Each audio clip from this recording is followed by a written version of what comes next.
Well, number one, you need to call a lender. Make sure that lender is a good communicator, and they'll give you what's called a lender letter, and that letter lets us know how much the lender thinks you can get a loan for. You want to get your realtor? Let me recommend that you get an experienced agent. It's time to do your due diligence. If you go into a model home and you're talking to a sales rep and they're handing you floor plans, well, ask if that floor plan is built somewhere that you could actually walk through it and look at it. The more homes you look at, the better. So you have decided to buy a house. Yay! I'm really excited for you. That's awesome. But what do? Well, I'm going to tell you. I'm going to talk today about the first 3 steps, the first 3 things you need to do when you're going to buy a house. Good job, by the way. But first, would you please subscribe to my YouTube channel? If you would subscribe and ring the bell, that would be really awesome. I'm Jan Daum, fortunate to be a realtor in wonderful, amazing Central Texas.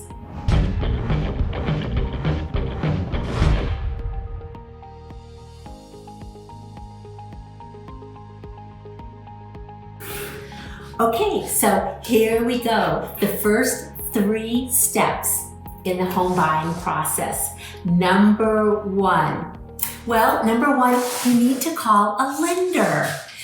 Now, if you don't know a lender, your realtor can help you. I always have a list of lenders that my buyers have really enjoyed working with, but you can work with any lender that you want.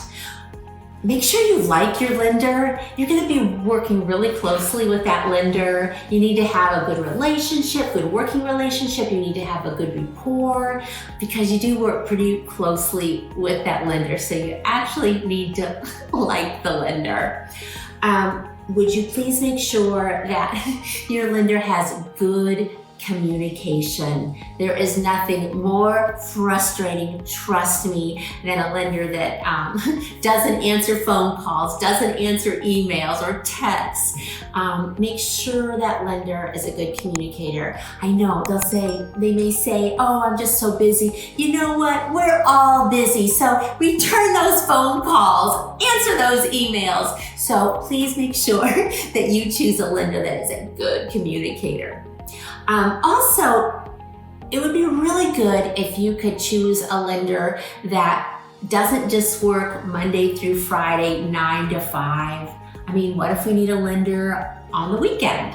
Or what if we have a big question and it's 7 o'clock at night? It's really helpful if you can pick a lender that works like all the time, so they're always available. So, number one, get your lender. Why? Because that lender will help you determine the price range. What you'll do is answer some questions for the lender, and they'll give you what's called a lender letter. Well, I call it a lender letter. It may be called, they may give you a pre-qualification letter or a pre-approval letter. I just call it a lender letter. And that letter lets us know how much the lender thinks you can get a loan for. So it gives us a price range that we need to be working in. That's really important right from the start. Of course, I've learned the hard way because I've taken out buyers that don't have a lender letter and they're just kind of guessing on their price range. And we've looked at homes that are too expensive, homes that they can't afford, and then we go back and look at homes that they can afford and they don't really like them. They want the more expensive homes, but they can't afford them. So first thing is to get your lender letter so that you know your price range.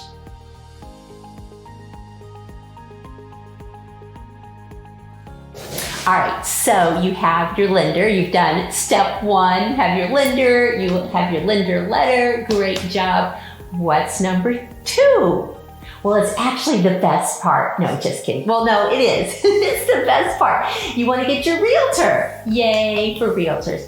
Let me recommend that you get an experienced agent, or if you're using a newer agent, make sure that agent is being mentored by an experienced agent. In Central Texas, where I am, it's a really tough market for buyers.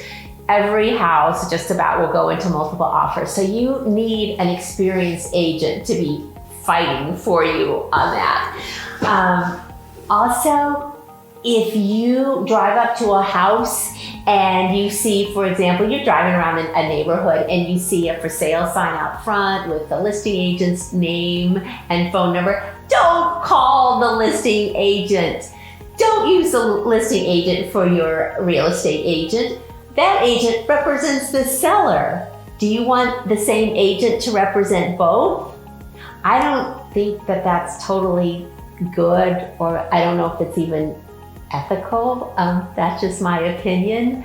But you want your own representation, so get your own agent. Same thing if you go into a subdivision and they have model homes. You walk in a model home and there's the sales representative and they're super nice, and but guess who pays that sales rep? Guess who that sales rep works for? Is the builder. So again, you want your own representation. So number 2, get your realtor. And that realtor is going to be so happy when you let them know that you want to buy a new house and you have your lender letter. Good job.